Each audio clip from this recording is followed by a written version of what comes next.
এই যারা রয়েছে সুরজিৎ, এই বুদ্ধদা, যারা রয়েছে এখানে মর্যাদা সুরক্ষা চাকদা, তারা কেন বাড়ি বাড়ি গিয়ে খুঁজে খুঁজে কোথায় প্রতিবন্ধী আছে তাদেরকে বোঝাচ্ছে যে আসুন এখানে ক্যাম্প আছে, আপনার অধিকার, আপনার মর্যাদা বুঝে নিন?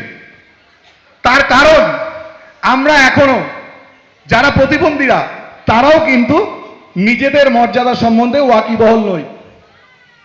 যদি ওয়াকিবহল হতাম আমরা যারা প্রতিবন্ধ নই, দেখুন সরকারি পাবলিক বাসে বা কোনো সিনেমা হলে প্রতিবন্ধীদের ওঠার ব্যবস্থা অনেক জায়গায় থাকে না।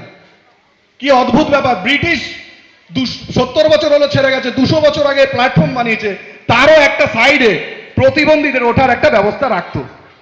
তার কারণ প্রতিবন্ধীদেরও মর্যাদা রয়েছে, কিন্তু আমরা এখনো সেগুলো বানাতে শিখিনি।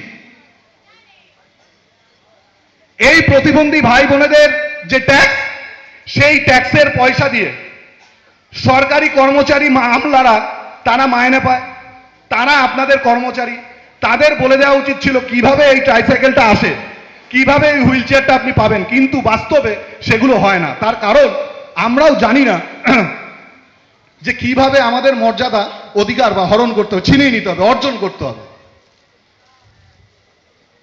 সেই শিক্ষাও আমরা পাই না। আমরা যে শিক্ষা ব্যবস্থার মধ্য দিয়ে বড় হই, তার মধ্যে দিয়ে আমার সংবিধান তো পড়ানো হয় না, এমনকি আমার কি অধিকার সেটাও বলা হয় না।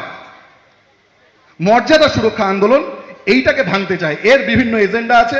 আমরা বলতে চাই যে এই সংবিধানকে পাঠ্যপুস্তকের অন্তর্ভুক্ত করা হোক। 1000 এজেন্ডা আছে আমাদের, তার মধ্যে একটা। তাহলে ওই প্রতিবন্ধী ভাইটাও জানতে পারবে আমার অধিকার কোথায় আছে, তাহলে আমি সেইভাবে অ্যাপ্লাই করে সেইভাবে আদায় করে নিতে পারবো।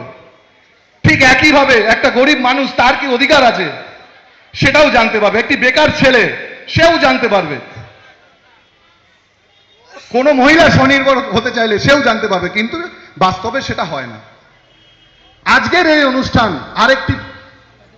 একটা পর্ব একটু আগে শেষ হলো, বিরসা মুন্ডা। অনেক আলোচনা হয়েছে বিরসা মুন্ডা সম্পর্কে। বিরসা মুন্ডার স্লোগানটা কেউ বলেনি, আমি সেটা বলতে চাই। বিরসা মুন্ডার ভাষায় সেই স্লোগানটা ছিল, আবুয়া রাজ আসতে জানা, মহারানী রাজ টান্ডু জানা। বলছে আমাদের কিংডম, আমাদের রাজত্ব আনতে হবে আর মহারানীর রাজত্ব ভাঙতে হবে। কোন মহারানী? ব্রিটিশ এলিজাবেথের কথা উনি কিন্তু বলেছিলেন, কিন্তু আসলে উনি অটোক্রেসি মানে স্বৈরতন্ত্রের বিরোধী ছিলেন। উনি বলেছিলেন সাম্যের কথা। সাম্য মানে কি? সবাই সমান। সেই সাম্যের কথা মর্যাদা সুরক্ষা আন্দোলনও বলছে। তাই এই বিরসা মুন্ডার মূর্তি বানানো এবং স্থাপন করাটা আমাদের মৌলিক দায়িত্ব বলে আমরা মনে করি, এবং এর সঙ্গেও এটা স্বীকার করি যে স্বাধীনতা হয়েছে 70 বছর, পুরো নদিয়া জেলায় বিরসা মুন্ডা বা তিলকা মাঝি বা কাউর কোনো বা এরকম অনেকে আছে তাদের কিন্তু ঠিক মর্যাদা পায়নি। তো আমরা সেই কথাটাও বলতে চাই, সামাজিকভাবে আমরা কিন্তু অমর্যাদার শিকার হই। জাত পাত নিয়ে অমর্যাদা হয়। অনেকে জিজ্ঞাসা করে, না এখন এসব হয় না। ওই তন্ময়দা ভালো উত্তর দেয়, বলে যে পেপার পড়েন, হ্যাঁ কোন পেপার? ওই পেপারটা খুলে দেখবেন রোববার দিন পাত্রপাত্রী বিজ্ঞাপন থাকে। একটা বিজ্ঞাপনেও কিন্তু জাত পাত, ওই নক্ষত্রগণ এসবের বাইরে বিজ্ঞাপন দেওয়া হয় না। মনের কোণে এখনো সেই কুসংস্কারগুলো রয়ে গেছে। মর্যাদা সুরক্ষা আন্দোলন চায় এগুলোকে বিলোপ করা, শুধু সংবিধানে লেখা নয়, সেটাকে মাটিতে নামিয়ে আনা, সেটার ইমপ্লিমেশনটা করা। মর্যাদা সুরক্ষা আন্দোলন সেটা চায়। এবং আমি দেখতে পাচ্ছি পশ্চিমবঙ্গের বিভিন্ন জেলায়, বিভিন্ন ব্লকে যেভাবে আপনারা সাড়া দিচ্ছেন, কোনো অনুষ্ঠানে দুপুর 12টা থেকে এখানে এইভাবে বসে থাকা সম্ভব নয়। আমি এখানে একজনকে জানি, বক্সি বলে নাম, তার বাড়িতে কেউ নেই, নিজে রান্না করে, বাড়িতে বাচ্চা ছেলে, তাকে ফেলে রেখে এসে কন্টিনিউয়াস দাঁড়িয়ে রয়েছে। মর্যাদা সুরক্ষা আন্দোলন তার মানে এটা পারে। তাই সবার প্রথমে মর্যাদা সুরক্ষা আন্দোলনের পক্ষ থেকে আপনাদেরকে জানাই মর্যাদা সুরক্ষা আন্দোলনের কুর্নিশ। এবং না বললেই নয়, মর্যাদার কথা যখন বলতে হয়, আজকে যে পুরস্কারের কথা ঘোষণা হয়েছে শহীদ বিকাশ বিশ্বাস। আপনারা সবাই জানেন তাকে নৃশংসভাবে পিটিয়ে মারা হয়েছিল, কিন্তু পুলিশ তাতে 302 ধারা দেয়নি। 302 ধারা মানে মার্ডার নয়, 304 ধারা। 4 ধারাটা কি আছে? 4 ধারায় আছে অনিচ্ছাকৃত আঘাতজনিত মৃত্যু। অনিচ্ছাকৃত আঘাত কিরকম?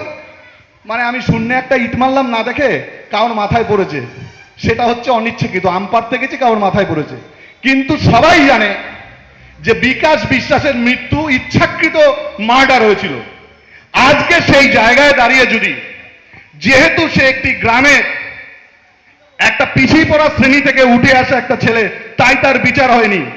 আমরা দেখেছি কলকাতার কোনো আলালের ঘরে দুলাল, সে রাত্রে পার্টি করতে গিয়ে মদ খেয়ে মারা গেলে বড় বড় মিডিয়ারা বড় বড় হেডলাইন করে, কিন্তু বিকাশ বিশ্বাস মর্যাদার আন্দোলন করতে গিয়ে পরোক্ষভাবে যখন খুন হয়, তার কোনো কথা বলা হয় না। মর্যাদা সুরক্ষা আন্দোলন, এরও বিচার চায়। শেষ করছি একটা বলে, মর্যাদা সুরক্ষা আন্দোলন মনে করে ধর্ম কি? ধর্ম হচ্ছে মানুষের প্রয়োজন, ধর্ম মানুষের প্রয়োজনই হচ্ছে বিচার। অর্থাৎ যদি কেউ আপনাদের একটা চর মারে, আমরা বলছি না আরেকটা গাল পেতে দিতে, আমরা বলছি না আপনি আরেকটা চর মারুন, আমরা বলতে চাইছি কেউ যদি একটা অন্যায় করে তাহলে গলা ফাটিয়ে চিৎকার করে বলতে হবে যে আমাদের মেরেছে। মানুষ, জনগণ একবার শুনবে না, দুবার শুনবে না, কিন্তু একটা না একটা দিন শুনবে, তারাও রিয়াক্ট করবে, এই বিশ্বাস রাখি। এই বিশ্বাস থেকে মর্যাদা সুরক্ষা আন্দোলন বিভিন্ন জেলায় বিভিন্ন ব্লকে দিন দিন ধরে শ্রীবৃদ্ধি ঘটছে। একদিন আমরা এই স্বপ্ন দেখি একটা সামাজিক আন্দোলন তৈরি করব এবং সেই সামাজিক আন্দোলনের মাধ্যমে সুন্দর বাংলা তৈরি করব। ধন্যবাদ।